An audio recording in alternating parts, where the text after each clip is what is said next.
আসসালামু আলাইকুম সবাইকে। অচেনা তোমার মায়া গল্পের 25 নাম্বার পার্ট। তো বেশি কথা না বলে চলুন গল্প শুরু করা যাক। চমকে দিতে এসে নিজেই চমকে গেল সৃজা। ঈশান ওকে দেখলো অথচ ডাকলো না, আবার কিছু না বলে বেরিয়েও গেল। অনেক রাগ হলো ঈশানের উপর। স্টাফদের থেকে বিদায় নিয়ে বেরিয়ে পড়লো। এলিভেটরে উঠতেই ফোনে মেসেজ এলো, পাখিটা বেশ ডানা গজিয়েছে, কেটে দেবো কি? সৃজা মনে মনে ভাবলো, না জানিয়ে এসেছে বলে ঈশান কি এরকম করলো। রাগে দুঃখে সৃজা উত্তর না দিয়ে ফোনটাই বন্ধ করে দিল। কথাই বলবে না এই নির্দয় লোকের সাথে। নিচে নামতেই সা করে কালো রঙের বাইকটা নিয়ে সৃজার সামনে এসে দাঁড়ালো ঈশান। প্রথমে চমকে উঠলেও পরে নিজেকে সামলে নিল সৃজা। ভার মুখে অভিমানী কণ্ঠে বলল, সরো। ঈশান বলল, উঠো। সৃজা বলল, পারবো না। ঈশান বলল, পারতে হবে, উঠে বসো। সৃজা শক্ত গলায় বলল, বললাম তো পারবো না, উঠবো না আমি। একা এসেছি, একাই যেতে পারবো। হাত পা এখনো অক্ষত আছে আমার। ঈশান বলল, তোমার ওসব ছোট পরিসরের অভিমানের চেয়ে আমার রাগের মাত্রা সেকেন্ডে সেকেন্ডে বাড়ছে। শেষবার বলছি, আদর করে বলছি, উঠে বসো শোনা, নয়তো হাত পায়ের গোজানো সুন্দর নরম ডানাগুলো বেশিক্ষণ অক্ষত থাকবে না। ঠান্ডা হুমকি শুনে সৃজা বাধ্য হয়ে উঠে বসলো। বাইকে বসতে এখনো দ্বিধা ভয় চোখমুখে স্পষ্ট। ঈশান মিররে ওর মুখ দেখে বাঁকা হাসলো। সৃজা ভয় নিয়ে বাইকের পেছনে বসতেই এক হাতে পিঠে খামচে ধরে অন্য হাতে ঈশানের কাঁধ আঁকড়ে অভিমান নিয়ে বলল, তুমি খুব খারাপ। বাইক স্টার্ট দিতে দিতে ঈশান বলল, জানি। কোথায় যাবি? সৃজা বলল, কোথাও যাব না। ঈশান বলল, তাহলে এসেছিস কেন? বাইকটা সা করে রাস্তা ধরে ছুটতে লাগলো। সৃজা ভয়ে চোখ বন্ধ করে মুখ গুজলো ওর পিঠে। অ্যাসাইনমেন্ট জমা দেওয়ার লাস্ট ডেট আজ। তোমাকে চমকে দিতে চেয়েছিলাম, তাই বলিনি। ঈশান শীতল ও রাগান্বিত স্বরে বলল, বাহ, আমার বউ তো ভালোই সারপ্রাইজ দিতে শিখেছে। তবে সত্যি বলতে আমি যত রানা চমকেছি ততটাই রাগ হচ্ছে তোমার উপর বউ। ইচ্ছে করছে প্রথম দিনের মতো গালে দুটো বসিয়ে দেই মিথ্যে বলার জন্য। সৃজা ওর ঘাড়ে নখ বসিয়ে দিয়ে বলল, আমারও। ঈশান বলল, কি? সৃজা বলল, তোমাকে পুলিশে দিতে ইচ্ছে করছে। ঈশান বলল, তাই কেন? সৃজা বলল, আমার সারপ্রাইজে বাজে ফিডব্যাক দেওয়ার জন্য। অবশ্য ওয়েস্টার্ন পরা মেয়ে লোক দেখলে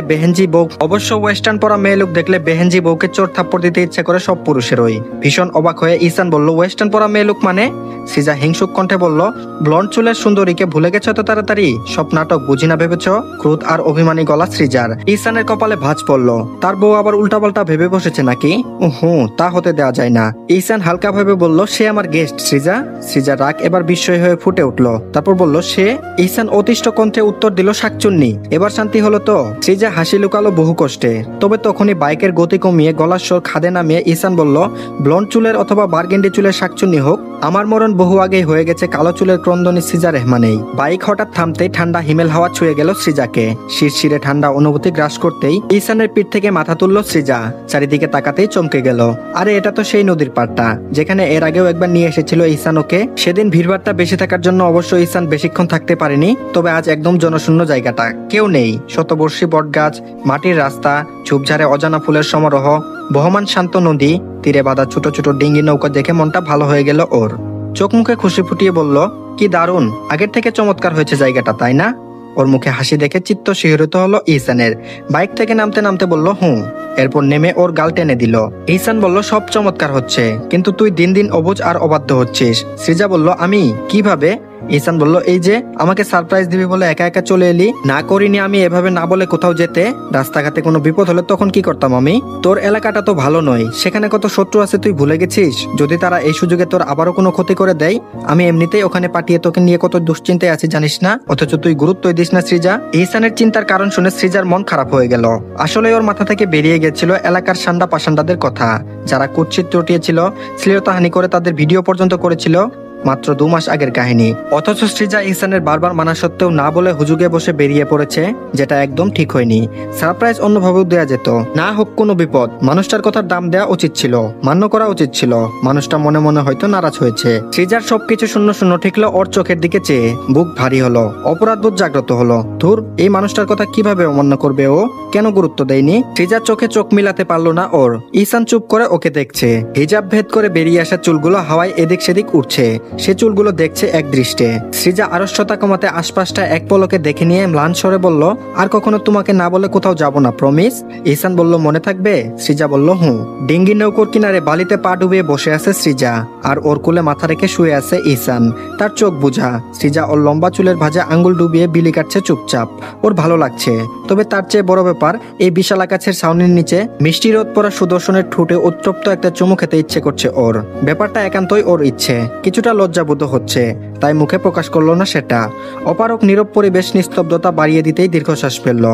পরক্ষণেই মনে হলো, কি এমন হবে একটা চুমু খেলে? বরটা তো ওরই, আশেপাশে মানুষ দূর, বকপক্ষীয় নেই, আর এই অভদ্র লোকটাও ঘুমিয়ে আছে। এই সুযোগে একটা চুমু খেয়ে নিলেই বুঝতে পারবে না। যেই ভাবা সেই কাজ। সিজা চট করে একটা চুমু খেলো ইহসানের কপালে, এরপর নাকে। নড়চড় করলো না ইহসান, সাহস বাড়লো মেয়েটার। নিজের উষ্টাধর ছুঁয়ে দিল পুরুষালী শুকনো ঠোঁটে।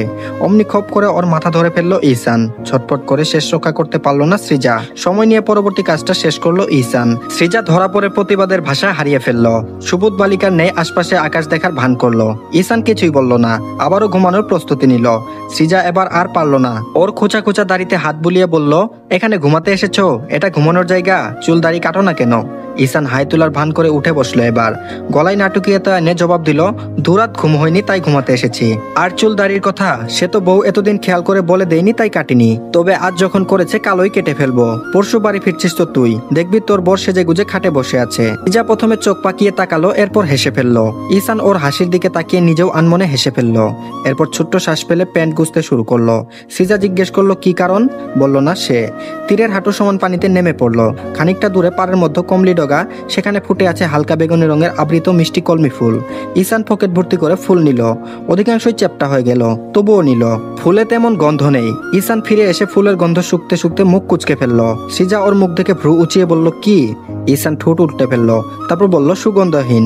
সৃজা বলল, এমনই হয়। ইহসান বলল, আগে দেখেছিস? সৃজা বলল, খুব ছোটবেলায়, মা ছিল তখন। হঠাৎ মায়ের কথা বলে হাসি হারিয়ে গেল সৃজার। ইহসান অবশ্য বেশিক্ষণ ওকে সেভাবে বসে থাকতে দিল না। ওর হিজাব সরিয়ে চুলগুলো নিয়ে বেনি গাঁথতে বসলো। বেনি গেঁথে সেগুলোর ভাজে ভাজে গুজে দিল কলমি ফুল। কালো চুলের ভাজে ফুলগুলো আকর্ষণ বাড়াচ্ছিল এই শান্ত নদীর দেশে। ইহসান ঘন ঘন নাক ডুবালো সৃজার চুলে। ওর কাণ্ড দেখে অট্ট হাসিতে ফেটে বলল সৃজা। ইহসান ধমকে ওকে চুপ করালো। ফিসফিস করে বলল, তোর হাসিটা পুরো ফাঁসির মতন। পকেটে ভাইব্রেশন মুডে রাখা ফোনটা তখনই কম্পিত হলো। ইহসান বিরক্ত ভঙ্গিতে সেটা বের করে মেসেজ সিন করলো। লেভেন্ডারের সিমিলার, তাই না?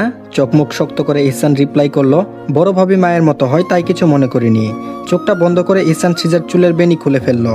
সব ফুল এক এক করে ছড়িয়ে ফেলে দিল। সৃজা এই আচরণের মানে বুঝলো না। ফিরে দেখলো চোখমুখ লাল হয়ে আছে ইহসানের। সৃজা বিচলিত হয়ে তড়িৎ সরে বলল, চোখমুখ এমন লাগছে কেন তোমার? ইহসান বলল, আর কখনো এই রঙের বা এই সিমিলার কোনো কিছু পরবি না, না জামা কাপড় না ফুল, এইসব নিষিদ্ধ তোর জন্য। সৃজা বলল, কিন্তু কেন? সৃজা অবাক হয়ে জিজ্ঞেস করলো। ইহসান চোখ মুখে বিরক্তি এনে বলল, আমি বলেছি তাই। এই রং বিচ্ছিরি দেখায় তোকে, একদম যায় না। বলেই পরক্ষণে বিড়বিড় করে বলল, তোর ল্যাভেন্ডারের আগুনে আমি না, আমার ভাইও ছাই হয়ে যাচ্ছে। সৃজা শুনে ফেললো কথাটা, তারপর বলল, তোমার ভাই?